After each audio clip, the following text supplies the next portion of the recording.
jokes about my height, I seem to recall. Everyone who makes a joke about a dwarf's height thinks he's the only person ever to make a joke about a dwarf's height. The height of nobility, a man of your stature, someone to look up to.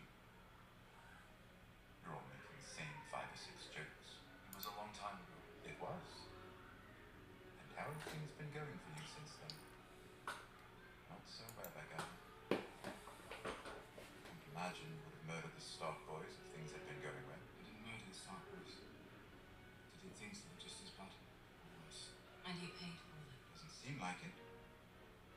He's still alive. It was complicated for you, I'm sure, growing up in Winterfell. Like knowing who you were. But then, we all live complicated lives, don't we? You've brought us 100 ships from the Iron Fleet. We've meant to sail. In return, I expect you want me to support your claim to the throne of the Iron Islands. Not my claim. Yours. What's wrong with you? I'm not fit to rule. We can agree upon that, at least. Has the Iron Islands ever had a queen before? No more than Westeros. Our uncle Euron returned home after a long absence. He murdered our father and took the salt throne from the island. He would have murdered us if he'd stayed. Lord Tyrion tells me your father was a terrible king. You and I have that in common. We do. And both murdered by a usurper as well. Will their ships be enough? Was the former master's fleet? Possibly. Barely. There are more than 100 ships in the Iron Fleet. There are. And Euron's building more.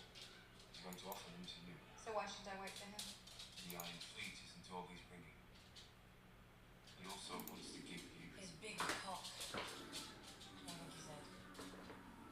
Euron's offer is also an offer of marriage. You see, you won't get one without the other. And I imagine your offer is free of any marriage demands. I never demand, but I'm up for anything really. You murdered our father and would have murdered us. We murdered you as soon as you happened to once. There's 7 kingdoms. All of them. And you don't.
Okay guys, sorry about that. This is a little bit experimental, so thanks for bearing with me. I wanted to kind of break the ice and jump out there and do one of these.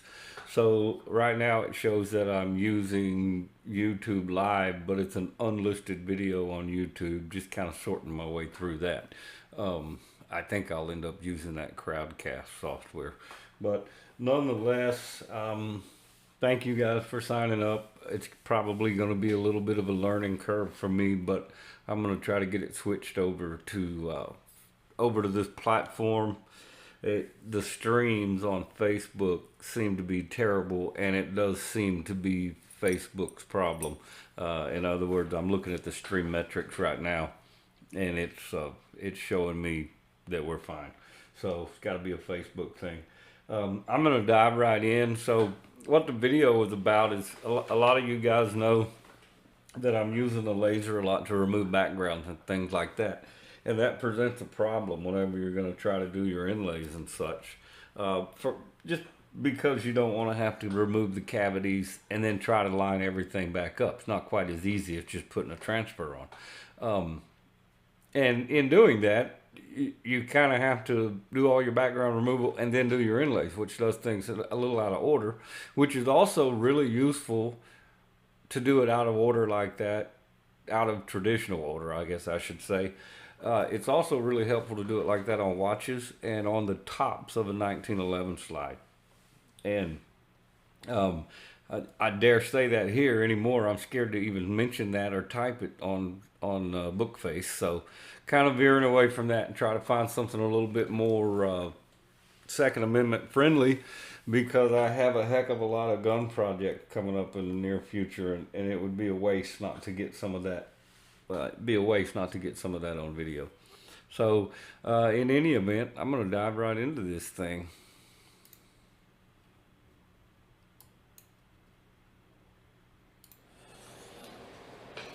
Alright guys, so let's take a little peek at this. This is a knife. The other side's already done. And I went ahead and done a few of them, but I wanted to show what I had going on here, because there's a lot of advantages to this. So whether you did this by hand or in our case this was done with the laser and then the background was removed, and especially when you're using a laser, it creates a problem, because typically when you would do inlays, you would lay your pattern out, do all of your inlays, sand all of that, prep all of that metal, and then go back and do your engraving. Laser or not, one of the advantages of this on a pair of spurs or a bridle bit, or countless other things, you could go ahead and lay out your scroll. You could do a lot of your background removal, and whether you changed your mind or whatever, you could go back in and say, okay, I want to take the banding of this scroll and I want to go ahead and make that an inlay. And let me switch over to the microscope camera where we can see that a little bit better. And give me just a second, I'll get you guys in focus with me. So what we're going to use first off is just a regular 90-degree graver. You want to use that narrower geometry so that you get a deeper cut without getting wide. And this is a pretty small 90. It's been sharpened down pretty little. And on the inside, we can certainly just cut directly on the line. There's no problem there. So here, I'm just going to cut my line. You want to pay attention to your kerf, and the kerf is actually the groove that this makes in the metal. You want to pay attention to that, because that's going to become negative space. And if you can see that I'm cutting just to the inside of that line. If I had cut directly on that line, then the edge of my cut could have came over as far as there, and then my inlay cavity is going to end up being a lot bigger than what I intended. So this one's pretty straightforward. But if you're going to do an after the fact inlay, where the inlay is kind of an afterthought, you're going to want to manage your cut when you finish. In other words, this is going to end up being our sidewall of the inlay, which is fine, it's no problem. But what we're going to do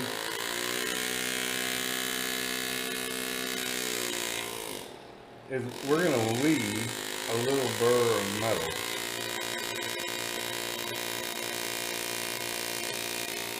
on the side of that. So you can see that I've left a little shelf of metal right there. And then from here, we're just going to kind of clean that up and true that up.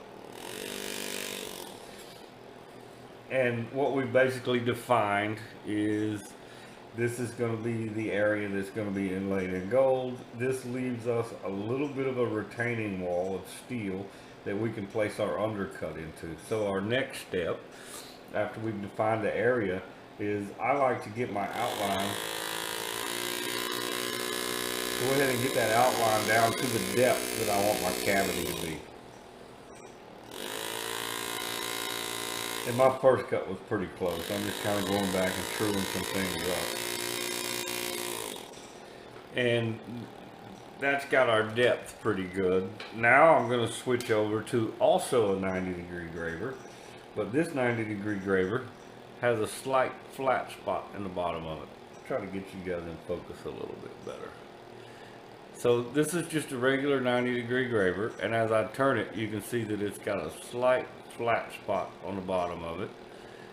And all that was done just by dragging it down across a diamond stone like this right here. Just a couple of swipes is usually all it takes. And it's not a super precise angle that you need to drag that on. I usually am shooting for about 10 degrees, but it's just an eyeball thing. And this 90-degree graver, even though it's got a flat spot, it'll fit right inside the previous cut that we already made. And we're just going to go across.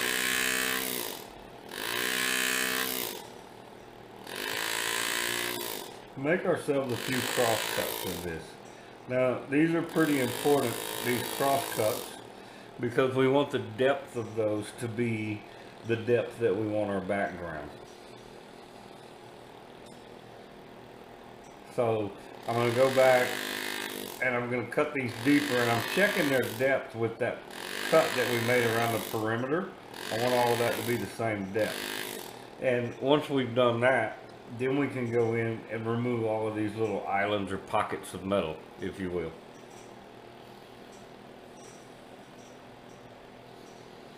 So the purpose for the flat spot on the bottom of the 90-degree graver is that it almost acts kind of like a snow shovel.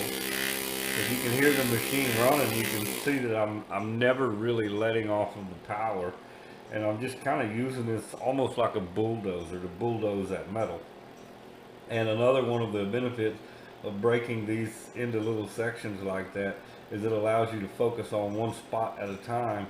And we're going to use this line that we cut across there as a reference to how deep to go getting this out, because what we want is from this surface right here to this surface to be flat, and it's easier to manage a small area than it would be to manage this whole area all at one time. So by taking smaller bites, we'll get this flat, get this flat, get the, you get the idea. And with a little bit of practice, you can get to where you move through this pretty quick.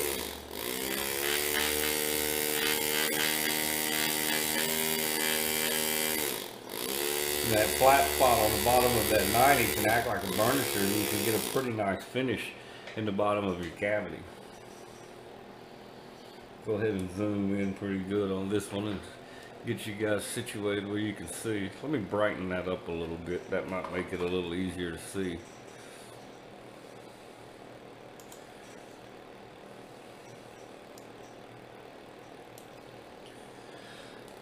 So next step is we're just going to get rid of this material.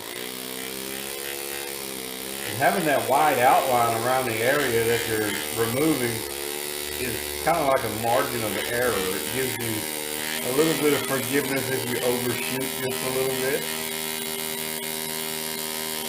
And here you can see that flat spot. I'm just rubbing it across the bottom of that, and it's acting a lot like a burnisher, giving us a really smooth finish. And you're just going to go to each section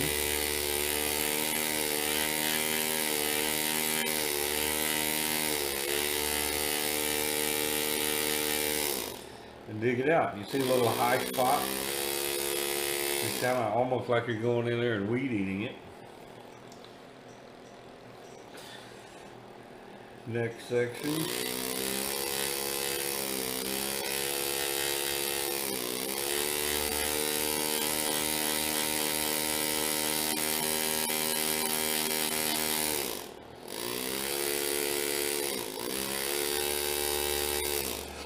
That's a big enough area that I'm sure we could have gotten away with using a flat graver. But you know, flat gravers typically wouldn't be able to get you up into a point like that spot up at the top, and the V graver is a little bit more friendly. But here you can see that we've got our channel that's already cut in, and we've left this ridge of material right here. That's going to give us something to put the undercut in. Now, it's kind of a scary thing the first time you do it, because that really is going to have a lot of movement to it.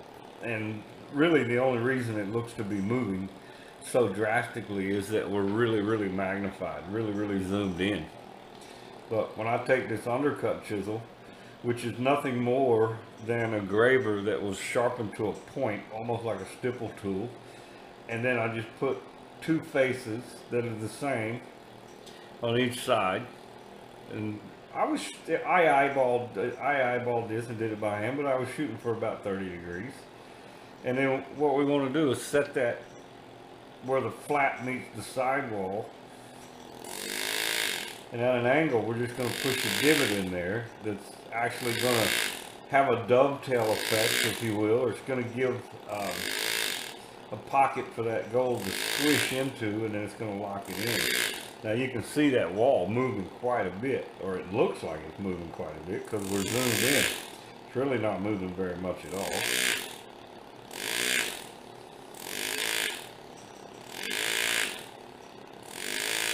So I've got an undercut in along here. Now, look at how that looks jagged, like saw teeth or something. That's because I pushed each one of those individually. And what that ends up doing is at an angle, because that's pushed in up underneath that ridge at an angle. The step pattern that shows up, those act as teeth also. It's just more that's going to hold the gold.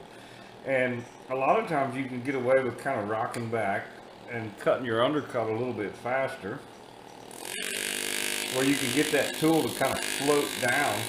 And that's probably fine for gold and fine silver, but if you ever get stuck doing some 18 karat rose gold or green gold or any of your alloy golds, even copper, some of your harder metals, you're going to find that putting that undercut in there with individual marks makes for a stronger burr field.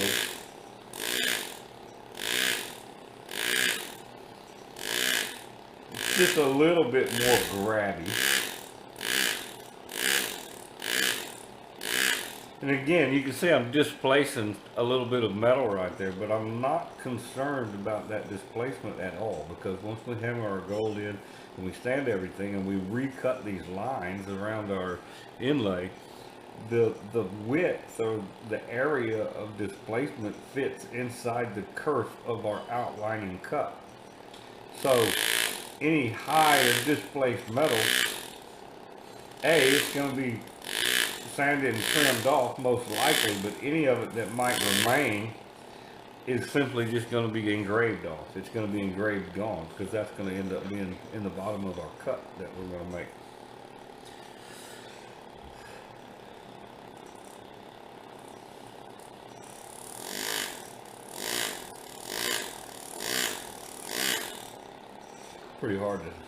Pretty hard to see up in that tight spot, but I want you to see some of it. So let me get a few more popped in there.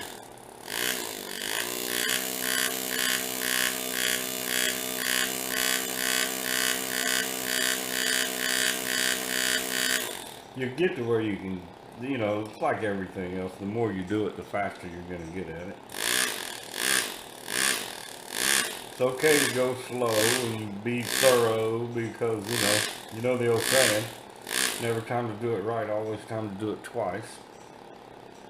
So, another saying is slow down and go faster. just because you won't make any mistakes. So something worth mentioning is when you have a really steep or sharp point like this area right here,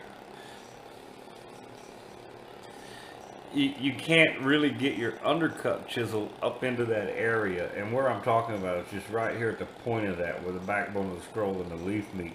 Our undercut chisel really wouldn't go up in there very well without tearing stuff up. So in a situation like this, just use your logic. You just want to take some material and move it and create an undercut or a cavity up underneath that surface for the gold to go in. And in a case like that, your stipple tool will work just fine because it's pointy. And you can just push an undercut up underneath there. That's going to be pretty easy to fix. When we hammer all that back down, that little slough of metal that we moved is going to come back down. If not, we'll trim it off. But we've got an undercut there, so we don't really have to worry about our material coming loose. So here we are with the cavity, the undercut's all the way around it. I'm going to use that exact same tool that we used to make the undercut to make the burr field. Now, something that Bid's mentioning is depending on what kind of metal that you're working in, it may be harder, some may be softer. This is 4/16 stainless. It's really, really soft. So what you're going to see is me hesitate at the end of making a tooth or a burr. So I'm going to put my graver in at an angle. And if I were going to give that angle a number, I would say it's somewhere around 35 or 40 degrees of an angle. And I'm going to dig in,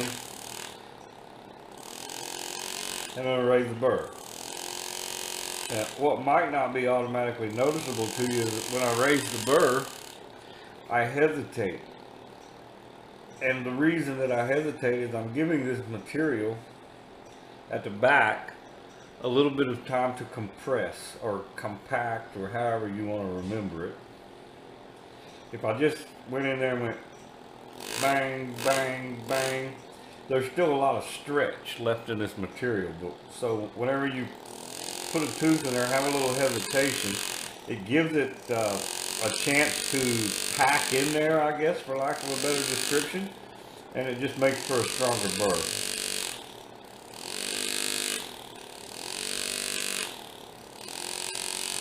And it may not be easy to see on the camera, but when you do this in your world, you can actually see that the material is really soft and stretchy, and then as you hesitate a minute, you'll actually feel it get more resistance on your hand, which means that material has compacted or gotten harder, whatever you want to remember it by. And this is a problem that a lot of people will have when they start doing inlays is, you know, they get anxious and they're not diligent that these teeth are sharp, and they're just kind of moving through it, going through the motions without truly understanding what's the point. And if you're, especially if you're in silver or something, you've really got to slow down and let those teeth compress or compact to give that material some more density to make it stronger so that it can take being hammered into.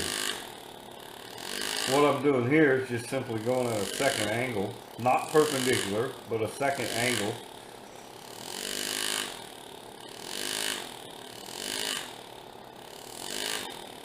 And if this was an overlay, we would definitely need a third angle, but it's an inlay, so we'll get to that later. But use your logic. I mean, there's a process of doing things, but what I think is more valuable is understanding the logic of what you're doing. So if you can imagine, if you can picture what it's going to look like whenever we smash and hammer this gold in here. Okay, for starters, the gold's going to catch in that undercut all the way around. It's going to have it pinched. That's great. But as that gold gets smashed around and between these teeth, moving in different directions, look at all of the little opportunities that it has to get locked in there. So if it gets pressed in right here, so it's caught by this tooth, caught by this tooth, and then what ends up happening is all these little burr fields end up being an additional undercut on just one little section of your wire. And you know, it's a process that's worth thinking your way through. And in this case, we're going to use 24 or 22 gauge 24 karat gold wire. And while this cavity is wider than this wire is, because it's so shallow, I'm going to be able to have enough surplus material to spread it out and fill up that space. Now when you start the inlay, what you're going to see the tip of my tool do is I'm actually going to hammer it down, but I'm going to tilt the tool this way to try to encourage that to really seat up in that corner. And I don't do that on every hit, but on the first one, you'll see me put some pressure on it, and then it's like I'm trying to tuck it up under there. And then once I get it started pretty good, then business as usual, where I'll set the back tool down and then rock forward and just kind of walk it in. Let me try to change our vantage point a little bit so you might be able to see it better. So I'm going to sit here and rock forward, rock forward, rock forward. That's going to be the motion. In the beginning, I push straight down and then lean the tool forward to push backwards a little bit, especially in those really tight, narrow spaces, to try to really encourage it to squish into where I want it to.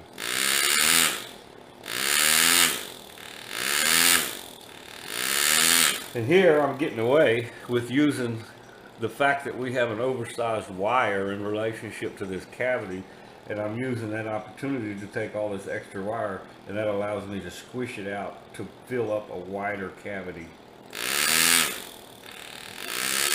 And there's a pretty good look of it as it's squishing. Yeah, as it's squishing. I don't even think that's a word, but we just made it one. And then when I get to the end like that, there's a lot of different ways that people like to do this. I personally like to just take a flat graver that's a little bit bigger than the wire.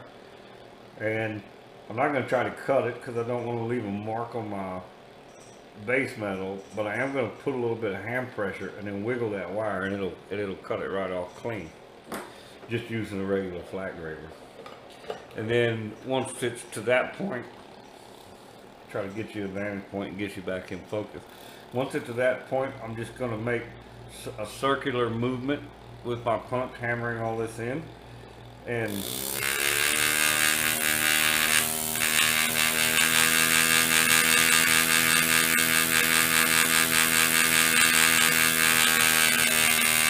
you can see there that we have more than enough gold.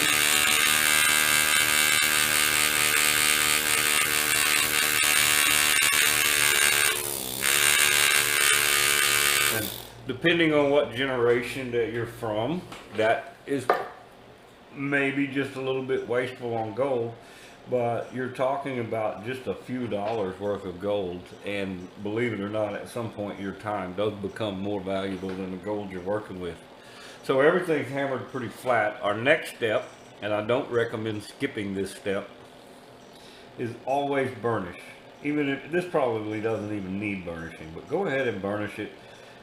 What this does for you is if there's any cavities or imperfections that are underneath the surface of this gold, this is going to give you a chance. Basically, you're using the mechanical leverage of being able to push down on this, and it's going to allow that gold to expand down underneath there.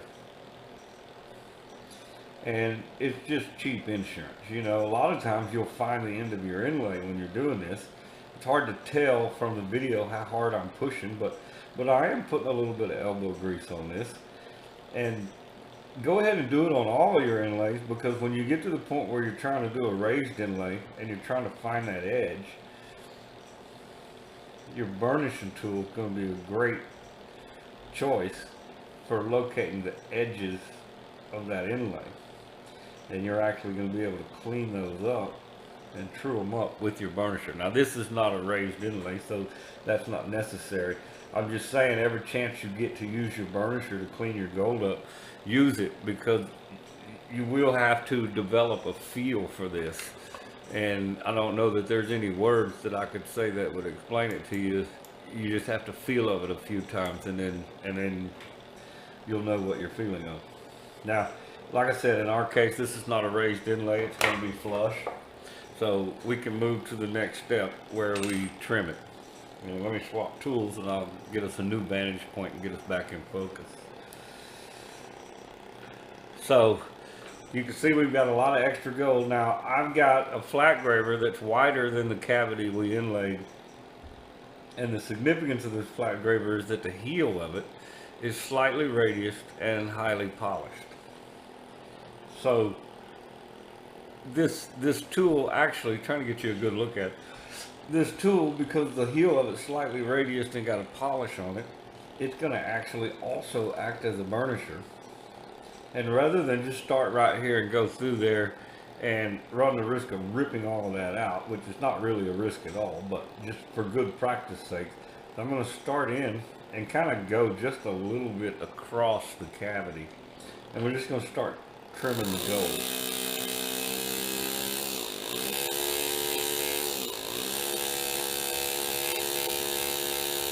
Now, the reason for that radiused polished heel on the flat is if I was to get over here on just the metal, I can rub around on that metal using just the heel of that tool, and it's not going to cause me any great big nightmares. And that's what makes it safe to use here. And as I get that gold thinner and thinner, the edges will start to appear. Now, as you get more and more comfortable using this flat graver to clean these, it's going to save you a mountain of time in terms of sanding and filing and all of that stuff.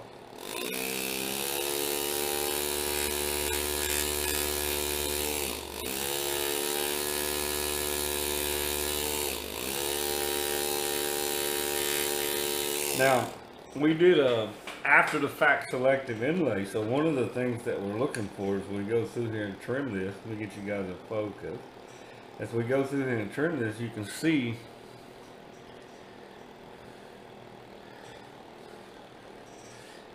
this silver line start to appear. Okay, well, that was that little retaining wall that we left there, and you want to trim your gold until you find it.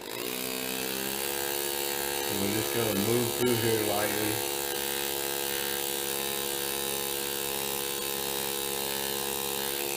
And you can see right where it was. You can see the difference in color.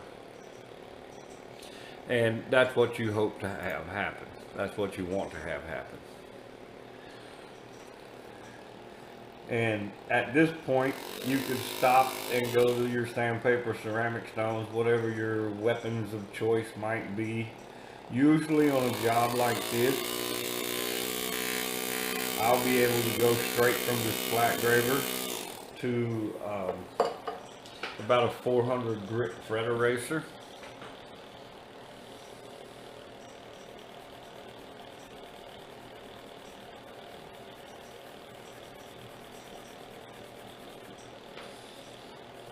Now, here is where opinions may vary, but I'm going to stop right there just for the sake of explanation.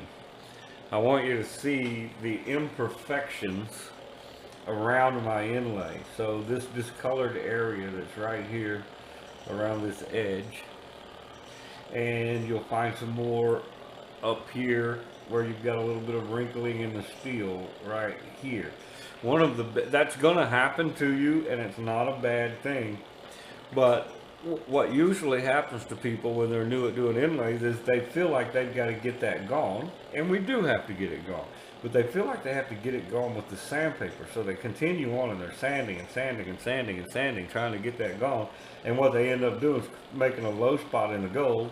Then all of a sudden your burr field or your teeth are showing through the gold, and it's just because you were trying to sand all of those marks out, and maybe you weren't using the right tool for the job.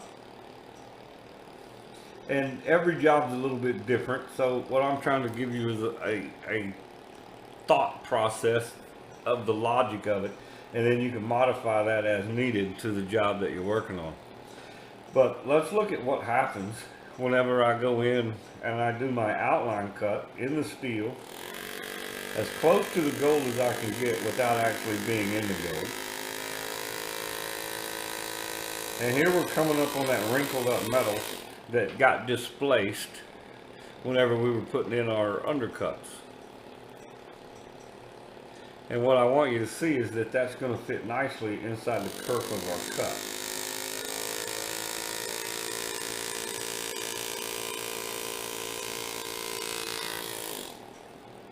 So now all of that displaced metal is absolutely gone, and it's gone because it fit inside the width of our cut. Alright, so moving on inside. Now the inside cut is also the top of this leaf. So after I make this cut, I'm in the steel next to the gold. I'm going to go ahead and follow out because this cut actually belongs to the leaf. I'm going to go ahead and follow that out and put a bit of a bevel on that leaf. We're going to end up coming back and doing that to all of them anyway. And when you want to join this, you know, sometimes everything doesn't flow together and fit together absolutely perfectly, and that's one of the advantages to looking at it under a really high magnification and knowing the rest of the process as we go through this project, that anything that's engraved is going to end up being inked.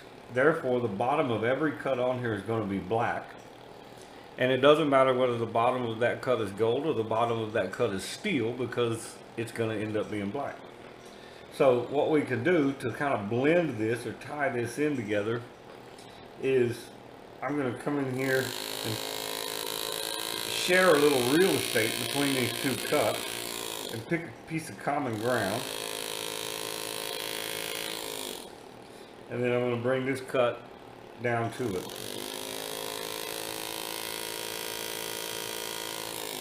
Alright, so now we have our outline there, but our inlay stops way up here, but our cut comes all the way back there. But I think that you'll agree on the finished product, it's going to make absolutely zero difference.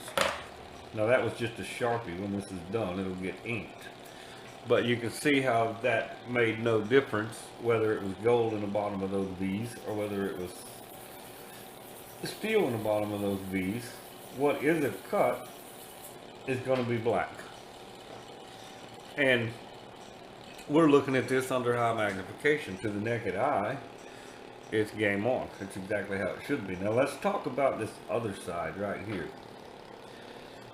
This is going to be a little trickier to try to make a cut and stay right on that line. That's, you know, that's just asking for an accident. You could slip into the gold and damage it, or it's just a lot to worry about.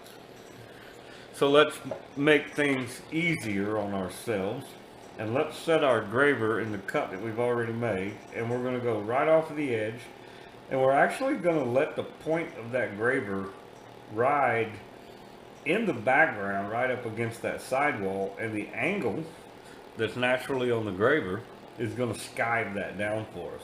Now I'm using a 110, but it doesn't matter if you wanted to use a 90 or a 105. A 120 is probably not a good choice here because the angle of the bevel of the cut is going to be too wide, and I think that'll make sense when we actually cut it. So here we go. I'm going to go in this line. That's my track. Now I'm going to go into the background, and I'm cutting next to that, not on it. And I'm letting the bevel or the angle on that side of my graver trim that off. And you can see there where it's done a pretty good bit of trimming on it. And let me clean that up because I was yapping while I was doing it.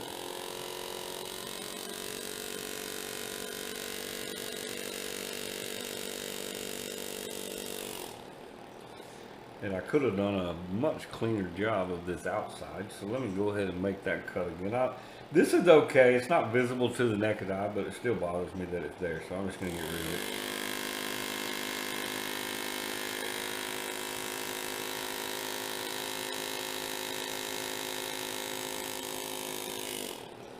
Okay.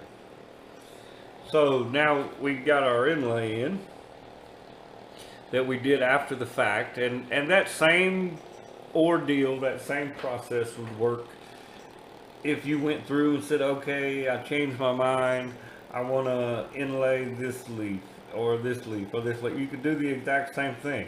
Just scoot in just a little bit from the edge, do your inlay. Guess that'd help if you could actually see that. just scoot in a little bit from the edge. In other words, remove all of this if it was going to be inlaid and leave yourself a little steel wall there. Hammer everything in, and then whenever you go back, just remember that you're going to set your graver in the background, and you're going to use the side angle of that graver to skive that edge. Now, I usually, inlay or not, I usually do that to all of my edges anyway. If you can see the point of that graver, you can kind of tell from the burr that I'm not actually cutting on the scroll, I'm cutting next to the scroll. And the edge of my tool, or the angle going up the side of my tool, is what I'm actually using to cut that bevel and clean all of that up. So,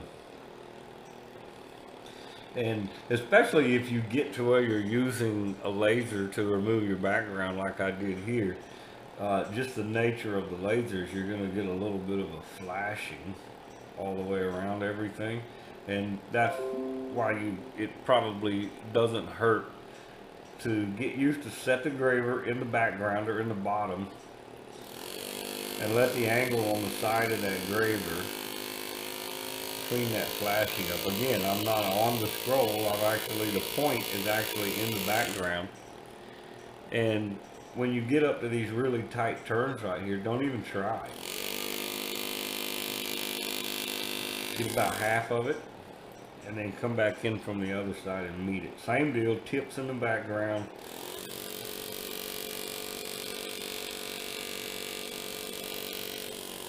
And you'll be able to bevel those edges nice and clean. I'm not going to act like it doesn't take just a little bit of practice, but that's the process. And second verse, same as the first on all of these other ones. You can see a little bit of the discolor, the dismembering, if you will, of the smooth surface from that inlay. Now I will sand it a little bit beyond that right there. All these inlays haven't been sanded or treated at all. But just to show you what you could get away with, this cut belongs to this line, so we'll start back here. And we're going to go right next to the gold and look at the kerf of that cut, cleaning up all of that disfigured metal.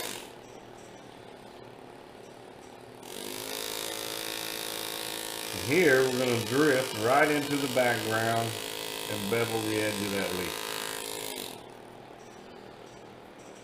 Just like so. On the inside, we've got the top of the leaf, or the lobe of this leaf that's right below.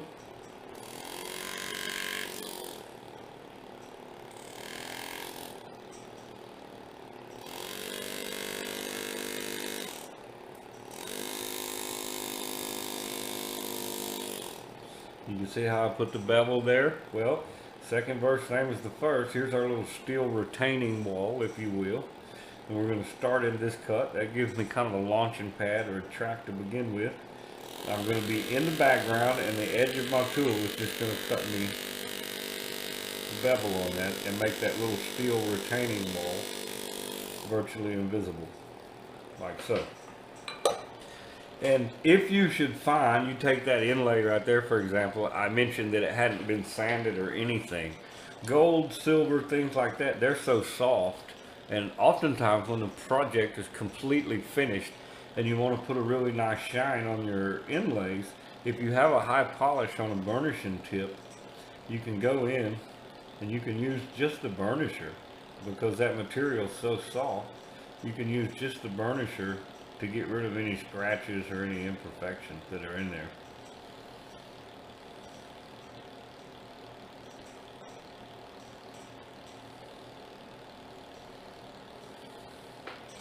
And then a lot of times as a final, this is basically what they call a fingernail buff, or it's a chunk of one anyway. That's a 1000 grit on one side and 4000 on the other. And what you can basically do with it is the 1000 side is not very aggressive. And between burnishing and wiping it with the 1000, you can get a pretty nice even finish in your gold. And then the other side, which it says is the 4000, actually will put a bit of a polish on your gold.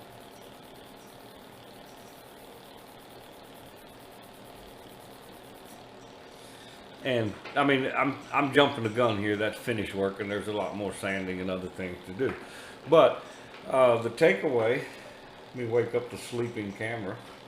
But the takeaway from that is that if you're going down the side of a pair of spurs or a bridle bit or something like that, and you're like, you know what, I need to punch this up a little bit, then you can go in and pick different places that you might decide that you want to inlay. Now, in this case, I knew in advance that I was going to do inlays on the banding or the underside or the belly side of the scroll head, whatever you want to call it. So in my original drawing, I drew in that banding. You can see there's a second line here. I drew in that banding, but because in this case I was using a laser to remove the background, and I didn't want to just laser out this cavity, because I can probably do that by hand faster than a laser can, and it was going to make a lot of added work. So I knew where my inlay was going to be, and I just left that material there, and then went at it like that. So, you know, that same practice would work if you know, when you start putting together your themes of, okay, what's my engraving theme going to be, and you want to have some consistency through it. But something that looks good is where all these leaves are. Let's just say you were going to have a fold over here, and you work your way around the design, and maybe your theme is going to be, okay, I'm going to inlay all of the foldovers, or all of the outside leaf elements are going to be inlaid, or every third inside, you know, whatever your formula ends up being. It gives you a pretty good way to go about it. So, you know, oftentimes it's asked, do you have to do your inlays first? And the answer is usually, if you're engraving everything by hand and it's accessible, then yeah, do your inlays and all your sanding first, and then reapply your transfer, blah blah. But oftentimes a lot of us just draw directly on the piece. If you're going to draw directly on the piece, this is probably going to work better. If you're going to do laser background removal and then come back and do inlays, this is definitely the way to go. And using what we went over, you can probably think your way through that process, and whatever variations you need to add to it to make it fit the task at hand should be pretty simple. I mean, at the end of the day, it's as much as thinking ahead where the inlay is going to be and leaving yourself a little retaining wall. So, hope that helps, and hope this video actually worked on Patreon. So, we'll see.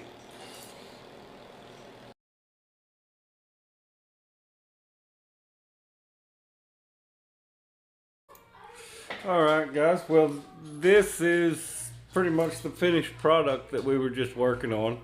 And I know we were just talking about the inlays and such, but probably through this same method next week we're going to dive into some of the shading and kind of some of the logic for putting foldovers and highlights in the leaves and things like that.